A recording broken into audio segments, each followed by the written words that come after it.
বন্ধুরা, তোমরা কি কখনো ভেবে দেখেছো ডাইনোসরদের রাজত্বে ফিরে গেলে মানুষের অবস্থা ঠিক কেমন হতো?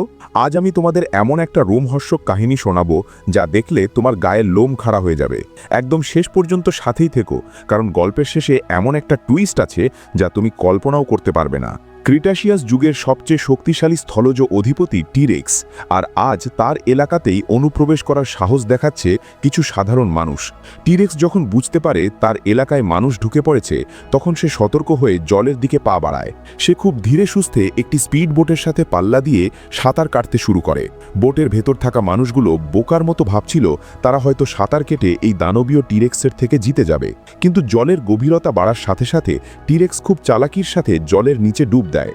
আসলে টিরেক্সের শ্রবণ শক্তি এবং কম্পন অনুভব করার ক্ষমতা এতটাই তীব্র যে 100 মিটার দূর থেকে ছোট কোনো শিকারের নড়াচড়াও সে টের পেয়ে যায়। বোটের ঠিক নিচ দিয়ে নিঃশব্দে এগিয়ে এসে টিরেক্স হঠাৎ প্রবল শক্তিতে আক্রমণ করে এবং লাইফ বোটটি উল্টে দেয়। টিরেক্স একবার গর্জন করে ওঠে, কিন্তু সে সাথে সাথেই সবাইকে খেয়ে ফেলার চেষ্টা করে না। সে উত্তাল নদীর স্রোতে টমকে ভেসে যেতে দেখেও কোনো ভ্রুক্ষেপ করে না, বরং সে তার পাহাড়ের মতো বিশাল শরীর নিয়ে হেলে দুলে পাড়ের দিকে চলে যায়। দেখে মনে হচ্ছিল এই ডাইনোসরটা বোধহয় বোকা, কারণ সে পুরো এলাকা ঘুরে আবারও এদের পিছু নিতে শুরু করে। নদীর পাড়ে দাঁড়িয়ে সে তার শিকারের জন্য ওত পেতে থাকে। ঠিক পরের মুহূর্তেই সে সবার সামনে রাস্তা আটকে দাঁড়ায়। টিরেক্স তার বিশাল মাথা জলের ভেতর ঢুকিয়ে টমকে কামড়ে ধরার চেষ্টা করে, কিন্তু টম জলের নিচে বেশ চটপটে হওয়ায় কোনো মতে আক্রমণ থেকে বেঁচে যায়। টম স্রোতের সাথে ভেসে গিয়ে একটি বিশাল পাথর আঁকড়ে ধরে বেঁচে ফেরে। তার বড় মেয়ে আর বন্ধু কার্লিও সেখানে পৌঁছে যায়, কিন্তু ছোট মেয়ে বেলার কোনো চিহ্ন খুঁজে পাওয়া যাচ্ছিল না। লাইফ বোটের নিচ থেকে যখন একটা শব্দ আসে, তখন সবার বুকে যেন রক্ত হিম হয়ে যায়। তখনই বোটটি টিরেক্সের দিকে ভেসে যেতে থাকে এবং দানবটি বোটের ওপর কামড় বসিয়ে দেয়। ভাবা যায়, টিরেক্সের কামড়ানোর ক্ষমতা যেখানে 6 টনের বেশি, সেখানে সে সামান্য একটা বোট ছিঁড়তে পারছিল না। এই বোটের কোয়ালিটি নিয়ে তো প্রশ্ন তোলা আসতেই পারে। বাবা যখন ভাবছিলেন তার মেয়ে হয়তো মারা গেছে, তখনই ছোট বেলা জলের ওপর ভেসে ওঠে। রেগে গিয়ে টিরেক্স আবারও তাদের দিকে ধেয়ে আসে, কিন্তু অতিরিক্ত জোর খাটাতে গিয়ে টিরেক্সের নিচের চোয়াল পাথরের খাঁজে আটকে যায়। তার বিশাল শরীরের কারণে সে আর বাধা পেরিয়ে যেতে পারে না। হাতের শিকার ফসকে যাওয়ায় টিরেক্স শুধু কয়েকবার গর্জন করে সেখান থেকে চলে যায়। হয়তো তার মনে হয়েছিল এই ছোট শিকারগুলো দিয়ে তার পেটের কোনাও ভরবে না। অন্যদিকে মিস ওয়ার্নার আর তার দল পৌঁছায় কুয়েটজালকোটলাস বা উইংড ড্রাগনদের ডেরায়। এই ছোট দলের শেষ মিশন ছিল জীবিত ড্রাগনের জিন সংগ্রহ করা। এই উইংড ড্রাগন শুধু পৃথিবীর বৃহত্তম উড়ন্ত প্রাণীই নয়, বরং এরা প্রচণ্ড হিংস্র মাংসাশী ডাইনোসর। এদের থেকে জ্যান্ত জিন সংগ্রহ করা প্রায় অসম্ভব কাজ। সবাই মিলে ঠিক করে যে যখন বড় ড্রাগনগুলো খাবারের খোঁজে বাইরে যাবে, তখনই তারা বাসায় ঢুকে ডিম থেকে জিনের নমুনা সংগ্রহ করবে। 3 জন দড়ির সাহায্যে নিচে পাহাড়ের খাঁজে থাকা বাসার দিকে নামতে শুরু করে। মার্টিন এবং তার সহযোগী ওপর থেকে দড়ি নিয়ন্ত্রণ করছিল। খুব শিগগিরই তারা পাহাড়ের মাঝপথে থাকা এক প্রাচীন মন্দিরের ধ্বংসাবশেষে পৌঁছায়, যেখানে ড্রাগনগুলো বাসা বেঁধেছিল। ডক্টর হেনরি খুব সাবধানে একটি স্বাস্থ্যকর ডিম বেছে নেন। ভ্রূণ যাতে নষ্ট না হয় সেদিকে খেয়াল রেখে তিনি খুব সাবধানে জিনের নমুনা সংগ্রহ করছিলেন। ঠিক সেই সময় দলের একজন সদস্য পাথরের দেওয়ালে শব্দ করে ফেলে, যার প্রতিধ্বনি পুরো উপত্যকায় ছড়িয়ে পড়ে। ডক্টর হেনরি নমুনা সংগ্রহ শেষ করতে না করতেই দেখেন বড় ড্রাগনটি বাসায় ফিরে এসেছে।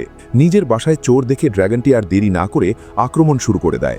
ডক্টর হেনরিকে রক্ষা করার জন্য মিস ওয়ার্নার ড্রাগনটির মনোযোগ নিজের দিকে সরিয়ে নেন, কিন্তু এই ধস্তাধস্তির মাঝেই মূল্যবান জিনের নমুনা ড্রাগনটির পায়ের নিচে পড়ে যায়। ডক্টর আবারও ঝুঁকি নিয়ে নমুনাটি উদ্ধার করতে যান। ঠিক তখনই মার্টিন ওপর থেকে একটা হাতুড়ি ছুঁড়ে মারে, যা ড্রাগনটির মাথায় লাগে। এতে ড্রাগনটি রেগে গিয়ে বাইরে বেরিয়ে আসে। ওপর থেকে মার্টিন আর তার সাথী দড়ি টেনে নমুনা সংগ্রহকারী সদস্যকে ওপরে তোলার চেষ্টা করে। ডক্টর হেনরিও সুযোগ বুঝে নমুনাটি হাতে পান, কিন্তু হঠাৎ ডক্টর দড়ির প্যাচে আটকে যান। ভাগ্য ভালো যে মিস ওয়ার্নার সময় মতো দড়িটি ধরে তাকে রক্ষা করেন, কিন্তু এই টানের নমুনাটি একটি পাথরের উপর পড়ে যায়।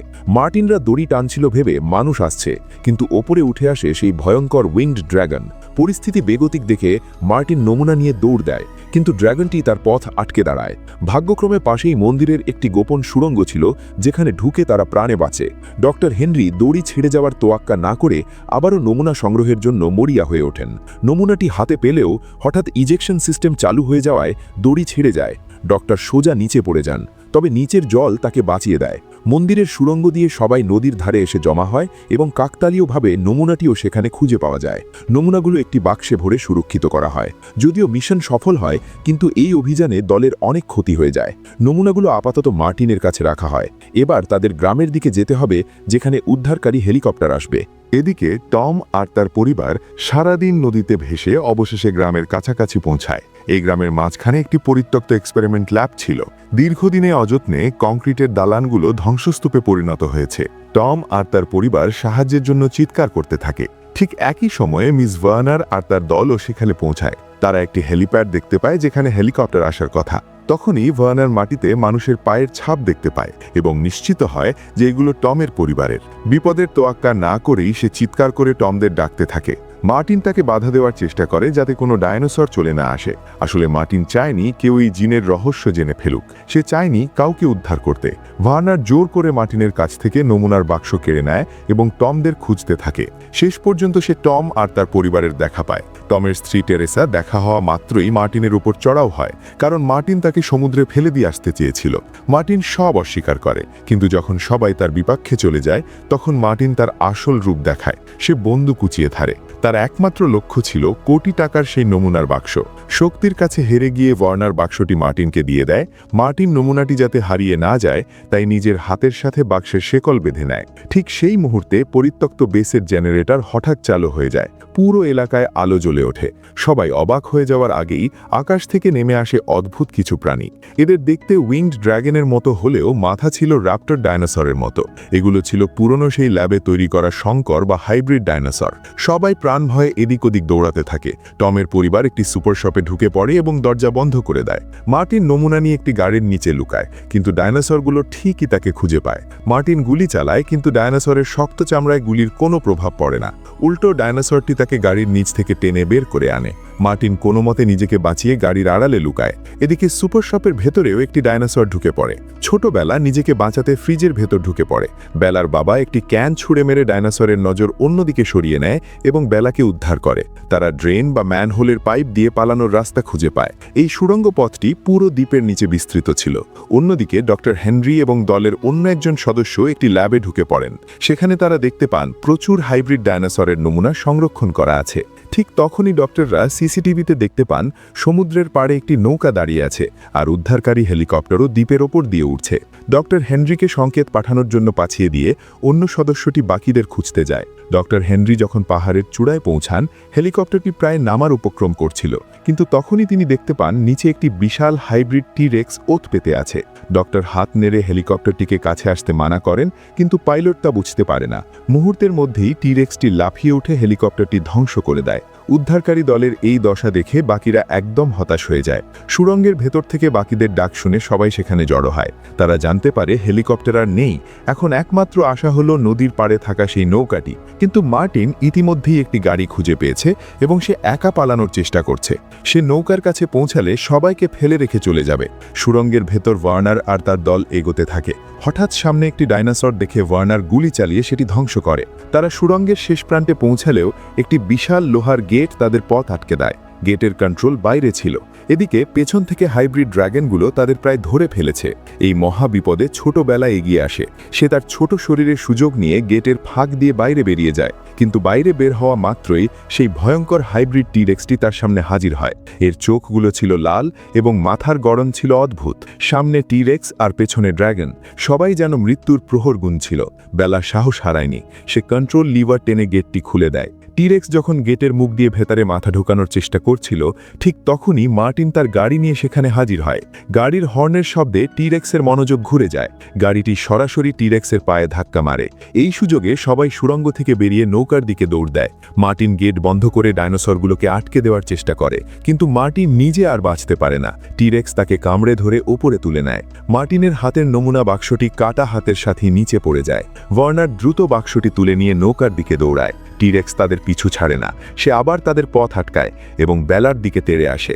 দলের কৃষ্ণাঙ্গ সদস্যটি নিজের জীবনের ঝুঁকি নিয়ে একটি আগুনের শিখা জ্বালায় এবং টি-রেক্সকে নিজের দিকে আকর্ষণ করে। সে চায়নি আর কেউ মারা যাক। সে জানত তার মৃত্যু নিশ্চিত, কিন্তু অন্যদের বাঁচাতে পেরে সে শান্তিতেই মরতে প্রস্তুত ছিল।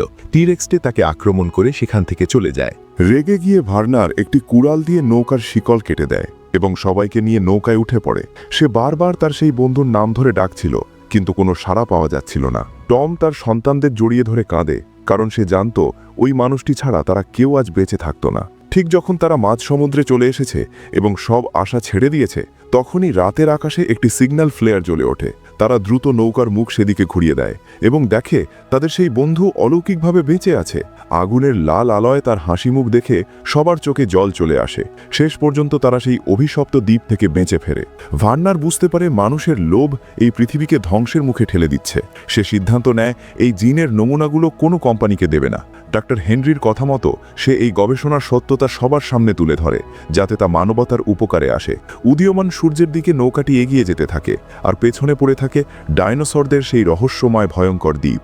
বন্ধুরা, মুভিটির নাম হলো জুরাসিক আইল্যান্ড 2022।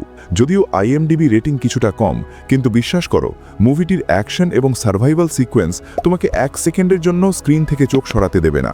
হাইব্রিড ডাইনোসরের যে কনসেপ্ট এখানে দেখানো হয়েছে তা সত্যিই প্রশংসার দাবি রাখে। তুমি যদি অ্যাডভেঞ্চার আর ডাইনোসরের ভক্ত হও, তবে এই ভিডিওটি তোমার জন্য একটা দারুণ অভিজ্ঞতা ছিল। এই মুভিটি আমাদের শেখায় যে প্রকৃতির সাথে খামখেয়ালি করা কতটা বিপজ্জনক হতে পারে, মানুষের লোভের পরিণতি কতটা ভয়াবহ হতে পারে, তা এই গল্পের পরতে পরতে ফুটে উঠেছে। ভিডিওটি ভালো লাগলে অবশ্যই একটি লাইক দিও, এবং এই মুভিটি নিয়ে তোমার কোনো বিশেষ মতামত থাকলে কমেন্টে জানাতে ভুলো না। আর হ্যাঁ, এই ধরনের আরও রুদ্ধশ্বাস মুভি এক্সপ্লেন দেখতে চ্যানেলটি সাবস্ক্রাইব করে বেল আইকনটি চেপে রাখো। দেখা হচ্ছে পরের ভিডিওতে। ততক্ষণ পর্যন্ত ভালো থেকো আর সাবধানে থেকো। ধন্যবাদ।